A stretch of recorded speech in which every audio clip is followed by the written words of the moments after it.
The U.S. Army is staking its flying future on aircraft that can cruise like planes over vast expanses of the Pacific and Africa, hover like helicopters, evade detection with swift maneuvers, and live out in the dirt. We're not just going to have a big biceps. We're going to have full body fitness, said Major General Walter Reagan, director of the Army's Future Vertical Lift Cross-Functional Team. We can cross oceans, we can cross mountains, we can cross swamps where there's no roads, we do air assaults, we do delivered attacks, and we do medevac operations for everybody.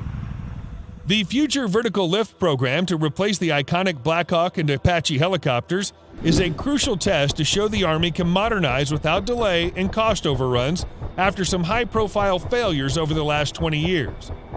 The Army wants the new aircraft to fly at least twice as fast and twice as far as the helicopters they're replacing, the Black Hawk and the Apache, which have been its aerial mainstays since Grenada, Panama, and the first Gulf War. They'll be in service for decades and fly not just for the Army, but also for the other military services. We're going to fight as a joint force, Reagan said in an interview. It's all about being effective in our pacing theaters to be a tremendous deterrent against any peer or near-peer threats. And honestly, we're becoming obsolete if we do not jump to the future.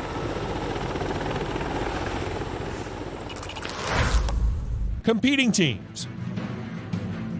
Despite major investments and overhauls, the military's vertical lift fleet hasn't gone through generational change since the 1980s, particularly within the Army, which has the largest fleet.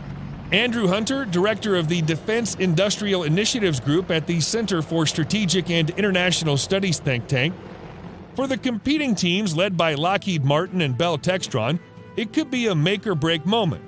Winning would cement a foothold as the Army's aviation provider for decades and reap the benefits of a market projected to be worth from $60 billion to as much as $90 billion, according to congressional and Wall Street budget analysts. It's an opportunity now because we must modernize for the future, said Reagan. The great thing is that Army aviation is at a perfect inflection point. We look far more like coming out of the Vietnam War, where our fleets are bought out and we're able to afford jumping into the future. The Pentagon's ultimate goal is to also replace other aircraft types, ranging from lightweight scout planes to heavyweight transport, such as Boeing's Chinook CH-47. This can help propel the vertical lift industrial base, the rotor wing industrial base, into the future. We need to be designing next-generation platforms, said Paul Lemo, president of Sikorsky, now a unit of Lockheed Martin. This is important to the industry at large, basically to get our engineers working on these advanced designs to continue that and get them to production, said Lemo, whose company makes the UH-60 Black Hawk helicopters. Long-range assault. The Black Hawks have been a mainstay for decades, with their shooting down in Somalia immortalized in the book Black Hawk Down by Mark Bowden.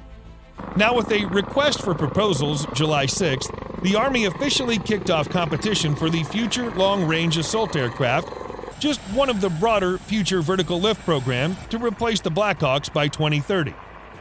Sikorsky, partnered with Boeing, are competing for the program against Bell. The Army is expected to select a winner next year to build prototypes for the successor to its 2000 Blackhawks. The Army already chose Lockheed and Bell for a competitive demonstration phase. That gives the Army two different aircraft to pick from. One is an advanced tilt rotor offered by Bell called the V-280 Valor, which is derived from the V-22 Osprey with its vertical lift and takeoff technology. The second is the coaxial lift compound rotor helicopter called Defiant X, built by the Lockheed team.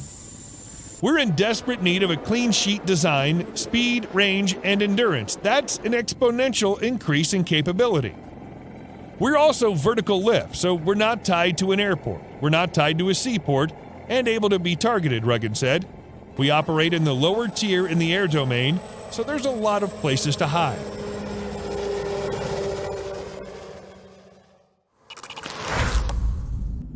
V-280 Valor. Bell's V-280 builds on its experience from the V-22 tilt rotor, which has been in production since the late 1990s. The fly-by-wire aircraft can top 300 miles per hour and carry 12 passengers. A tilt rotor aircraft like the V-22 Osprey, the V-280, has engines and rotors at the end of its wings that swivel, which allow it to take off vertically like a helicopter and fly horizontally like an airplane.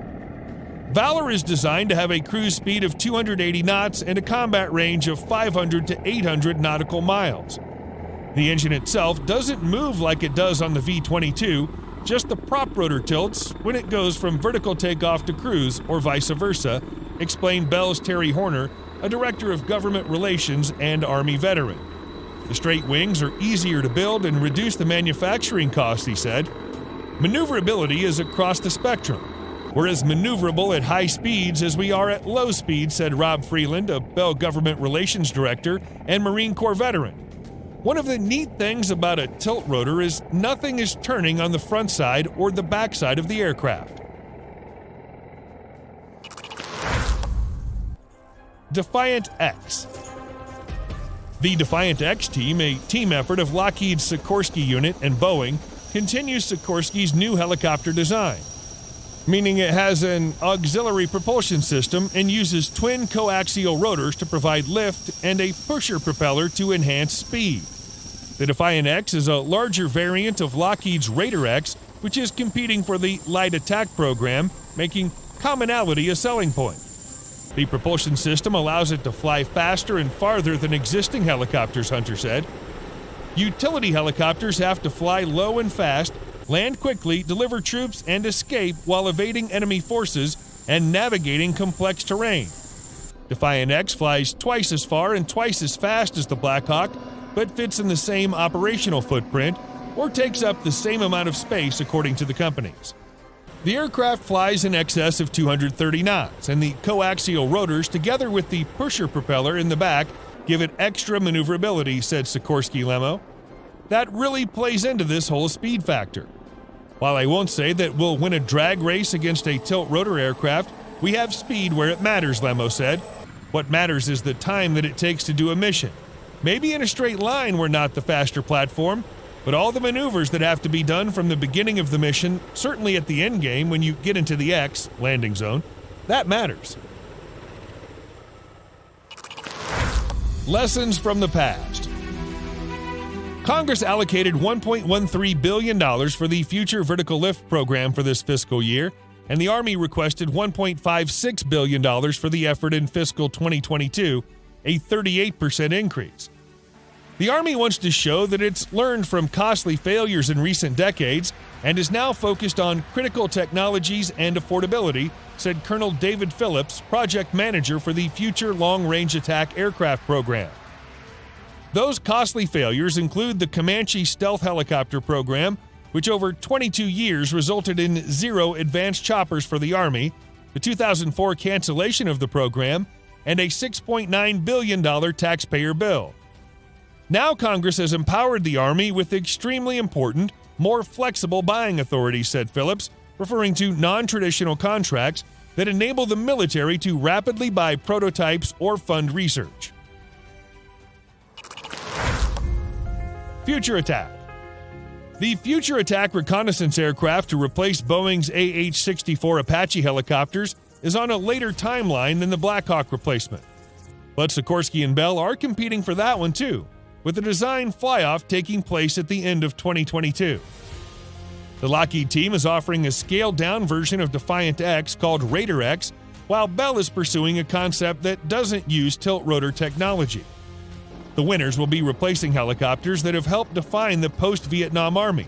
Black Hawk and Apache choppers fought their way in and out of combat zones for 40 years to deliver and extract troops and supplies or evacuate casualties.